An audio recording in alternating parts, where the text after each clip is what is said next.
Welcome back to the agenda with the Missoula County Commissioners. I'm Juanita Vero, and I'm here with my fellow Commissioner Josh Slotnick. Dave Strohmeyer is at the National Association of Counties Conference in Tampa, Florida this week, so he's not with us. He's sweating even more than we are. That's what that means. But there's lots of air conditioning down there. But today, we're joined by Director of Office of Emergency Management, Adriane Beck. She's here to answer our questions about disaster planning and especially what evacuation may look like to Missoula County residents. So, Adriane. Thanks, Juan. I'm happy to come back to your podcast. So, Adriane, and for anybody listening, you know the date. It's July 15th today. So, as we're taping on July 15th, there's a fire in Miller Creek. Yes. What's going on?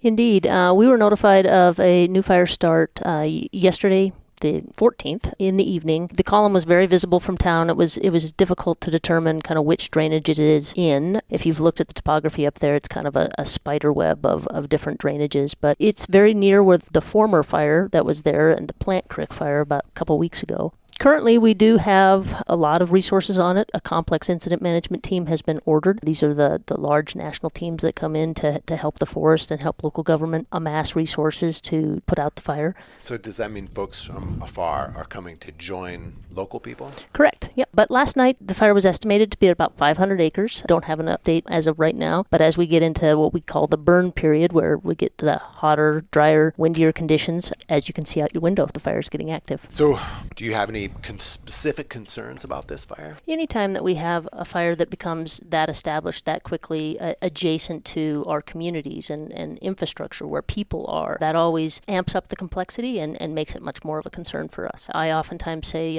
fires in the wilderness are concerning from other perspectives, but when they impact people and the things that people rely on and depend upon, that really is what amps up our concern. And I imagine for everybody here, we all kind of know somebody who lives close to Miller Creek. But Miller Creek isn't the only drainage that leads into the Missoula Valley, nor it's the only place in the county with a whole bunch of people living near trees. I imagine people want to know, well, what's the plan if the fire comes close to me? If a fire comes close to me, what's the evacuation plan? Nobody's told me. What am I supposed to do? What would your response be? Well, we say this response, and oftentimes it's not met with great receptivity, but truly having an engaged, informed public that is ready and able to receive emergency alerts so that they know when they're going to be impacted and then be prepared to follow those instructions. And we say that because oftentimes people will come back from the West Coast and they'll say, well, their whole town is mapped out with these tsunami evacuation routes. And that's true. They have a single threat that is going to always be coming from one direction, and the protective action is always going to be the same. But in wildfire, it's very dynamic. Wind, topography, time of day, time of year changes how that fire is going to behave. And so what we have asked you to do in the past may not be what we ask you to do for the fire that happens tomorrow. Furthermore, we have lots of hazards that we face in western Montana. So the protective action for a wildfire may be very different than the protective action for a hazardous material spill. When you said alerts, what do you mean by that? So we use a software called Rave Mobile Safety, which has a component called Smart 911. People can go to smart911.com to create a safety profile. And we could talk in a whole nother podcast about the limitations of emergency alerts and how technology has made our lives so much better in so many ways, but has hindered us in others. In the past, everybody had a landline phone, and that landline phone was associated with a physical address. And so being able to communicate with the public based on where their house was located in proximity to a hazard was very easy. Not many people have landline phones anymore. And that compulsion to have the phone associated with an address no longer exists. And so we have to ask the public to proactively do that for us, to register their phones to their address and create that safety profile as a way for us to communicate with them. So the standard methods of communication in this moment, it feels like there's so much. We are so connected. Is that not enough? Do we really need to have Smart 911 as well? Is this just another thing clogging up my phone? Well, it is not necessarily really work.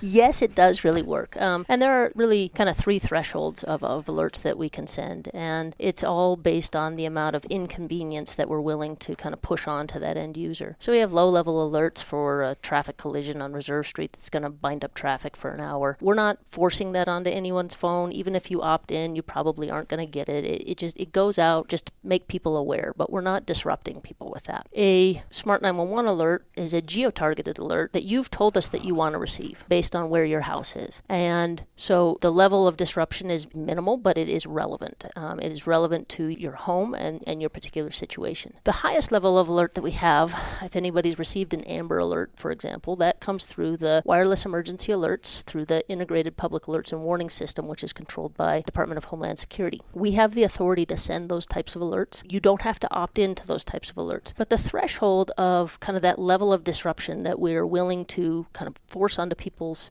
phones has to be very, very high. And so for an evacuation warning, for example, we put out a geo-targeted Smart 911 alert yesterday evening to notify the 8 to 10 homes that were in that evacuation warning area, instead of sending a wireless emergency alert, which would light up the entire county for those 8 people, if that makes sense.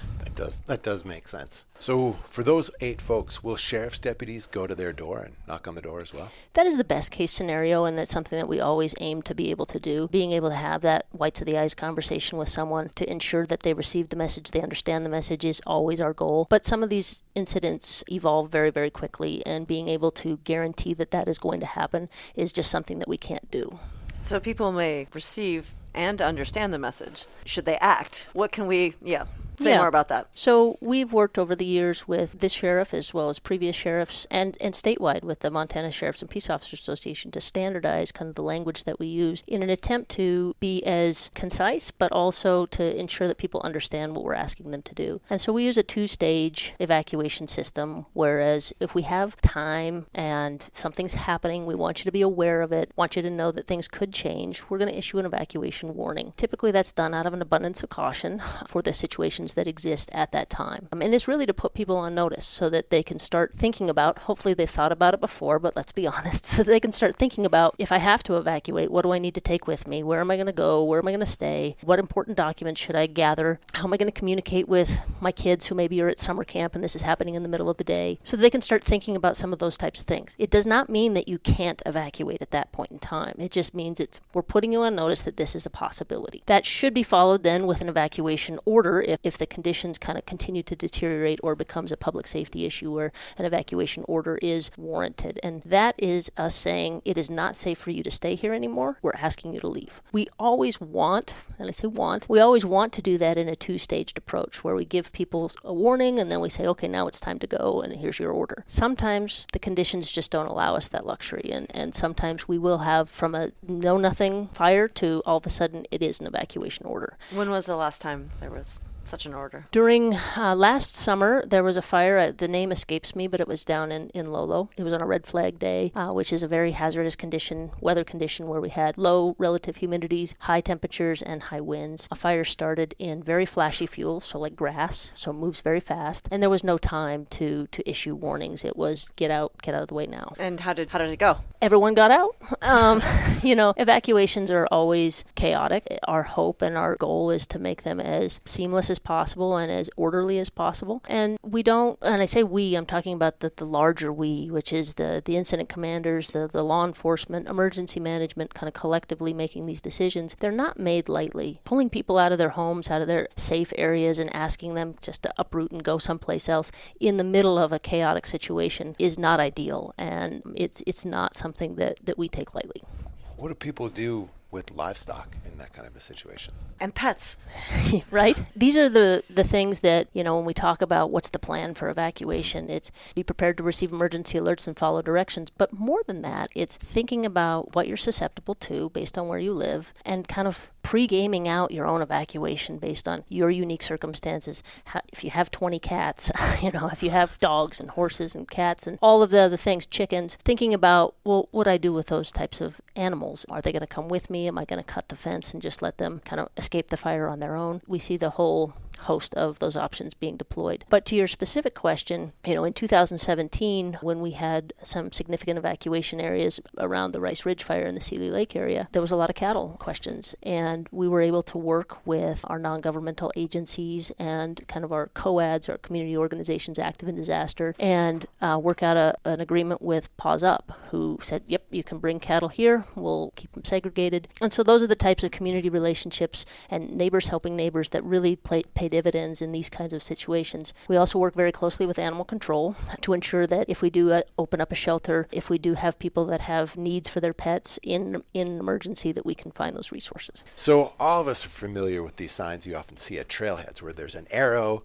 It looks like half a pie with a bunch of colors going from no big deal to go home, don't even think about it. Super dangerous. Yeah. So if the arrow is over here and the red hot, super dangerous, why isn't it just that all campfires are illegal blanket? Oftentimes those two things do go hand in hand, but we have a fire danger rating system, which is what people often refer to as Smokey's Arm, the gauge that you see at the base of trailheads or as you're entering national forest. And that goes all the way from low or moderate fire danger all the way up to extreme. And right now where we're sitting on July 15th in Missoula, Montana, we're sitting at very high fire danger, burgeoning onto extreme. And when we look at the forecast, there's no real relief in sight. We're going to be in the high 90s, breaking into the hundreds over the weekend, which, if you think about what that is doing to the fuels that are on the landscape right now, and couple in some wind, that just continues to dry out those fuels, whether it's the grass or the large diameter trees, they're losing moisture, which makes them much more receptive to fire. And so we refer to that as their energy release component, as to how much potential do they have to sustain a fire and combust. The fire restriction side of that comes as a management tool to control human behavior. And so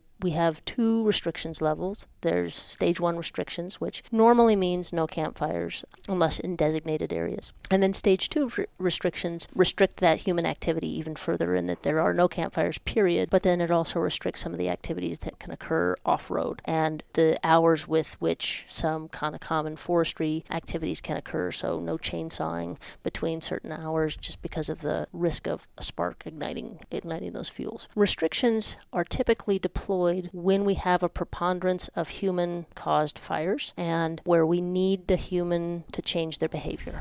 And so we come at it with a little bit more of a forceful approach. I would expect, reading the tea leaves, that at some point in the pretty near future, we will be asking the Commission to enact some level of restrictions. Thanks.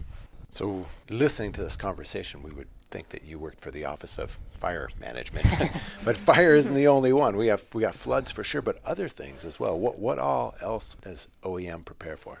So we have a local hazard mitigation plan that we update every 5 years, and that's a way for us to analyze and profile the different hazards that we are most susceptible to. That then helps us kind of guide our efforts on how we're going to plan and prepare for those types of events, who we're going to work with, which stakeholders need to be engaged in informing that planning process. But the big ones you've mentioned, fire and flood, they historically come out as our top two hazards that not only happen relatively frequently, but also have the potential to impact numerous citizens as well as infrastructure. But others that really kind of are top of mind are, we have an interstate and a railway that run across the county line, from line to line rather. And so a hazardous material spill would be very consequential. We have small micro hazardous material spills, every week that don't necessarily rise to the level of a disaster or even an emergency for that matter. But always having that in the back of our mind as to how would we mitigate that hazard, and then how would we respond to it? What agencies need to be involved? What is the communication plan to notify the public? What are our evacuation routes out of this bowl that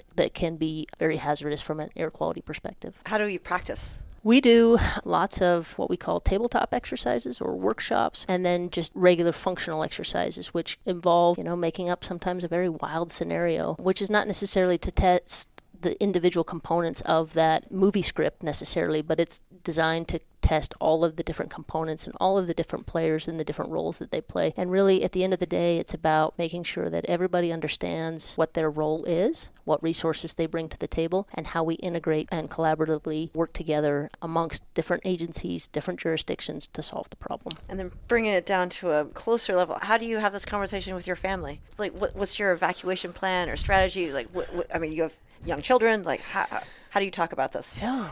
What do they say? It's always the barber's kid who needs a haircut. Yeah. No, I just kidding. The cobbler's kid has no shoes. right.